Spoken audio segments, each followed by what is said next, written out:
अगर आप या आपके घर में कोई विदेश में पढ़ाई करने का प्लान बना रहा है तो आपकी जेब पर पड़ने वाला बोझ अब थोड़ा सा कम होने वाला है। जी हाँ, सरकार ने विदेश में पढ़ाई करने के लिए पैसे भेजने वालों को एक बड़ी राहत दी है। तो चलिए सीधा मुद्दे पर आते हैं। बजट 2026 में ऐसा क्या ऐलान हुआ है जिससे स्टूडेंट्स और पेरेंट्स दोनों खुश हो सकते हैं। तो सरकार ने ऐलान किया है कि विदेश में पढ़ाई के लिए जो पैसे बाहर भेजे जाते हैं उस पर लगने वाला टीसीएस अब कम कर दिया जाएगा। तो पहले टीसीएस 5% था, अब इसे घटाकर 2% कर दिया गया है। तो आप ये सोच रहे होंगे कि ये टीसीएस आखिर होता क्या है। तो देखिए, जब भी आप भारत से बाहर किसी काम के लिए पैसा भेजते हैं, जैसे विदेश में पढ़ाई, medical treatment, foreign tour package, किसी रिश्तेदार को पैसा भेजना या फिर विदेश में इन्वेस्टमेंट, तो बैंक या ऑथराइज्ड डीलर पहले ही एक छोटा सा टैक्स काट लेता है और इसे कहते हैं टीसीएस, यानी कि टैक्स कलेक्टेड एट सोर्स। मतलब पैसा भेजने से पहले ही टैक्स कट गया और फिर बाकी पैसा विदेश चला गया। तो इसी बीच अब सरकार ने विदेश में पढ़ाई वाले केस में ये कटौती कर दी है, यानी अब जब आप एजुकेशन के लिए पैसा भेजेंगे तो पहले जितना टैक्स कटता था उससे कम कटेगा, 2% कटेगा। अब इसे एक सिंपल एग्जांपल से समझिए। मान लीजिए आपने विदेश की यूनिवर्सिटी की फीस भरने के लिए 10 लाख रुपए भेजे।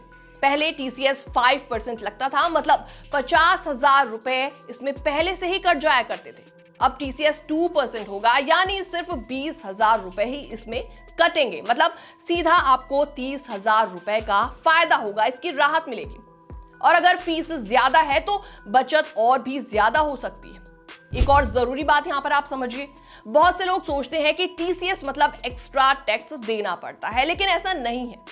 तो टीसीएस जो कटता है वो आपकी फाइनल इनकम टैक्स लायबिलिटी में एडजस्ट हो जाता है, यानी जब आप आईटीआर यानी कि इनकम टैक्स रिटर्न फाइल करते हैं, जब ये पैसा आपके टैक्स में जुड़ जाता है।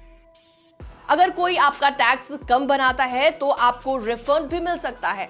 दिक्कत यहां पर यह थी कि पहले ही पैसा कट जाता था, यानी शुरुआत में ही आपकी जेब पर प्रेशर पड़ता था।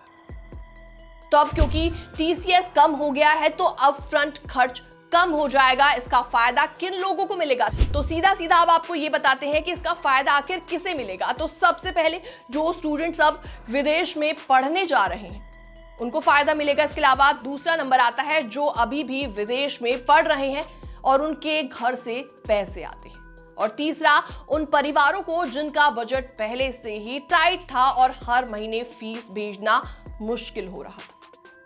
अब यहां एक और पॉइंट ध्यान में रखने वाला है कि अगर आप एजुकेशन लोन के जरिए पैसे भेजते हैं तो उस पर टीसीएस नहीं लगता, यानी लोन वालों के लिए पहले से राहत थी। लेकिन जो लोग अपने सेविंग से या फिर डायरेक्ट पैसे भेजते थे उनके लिए कटौती एक बहुत बड़ी राहत है। तो कुल मिलाकर बजट 2026 का ये फैसला विदेश में पढ़ाई को थोड़ा सा और भी ज्यादा अफोर्डेबल बनाएगा।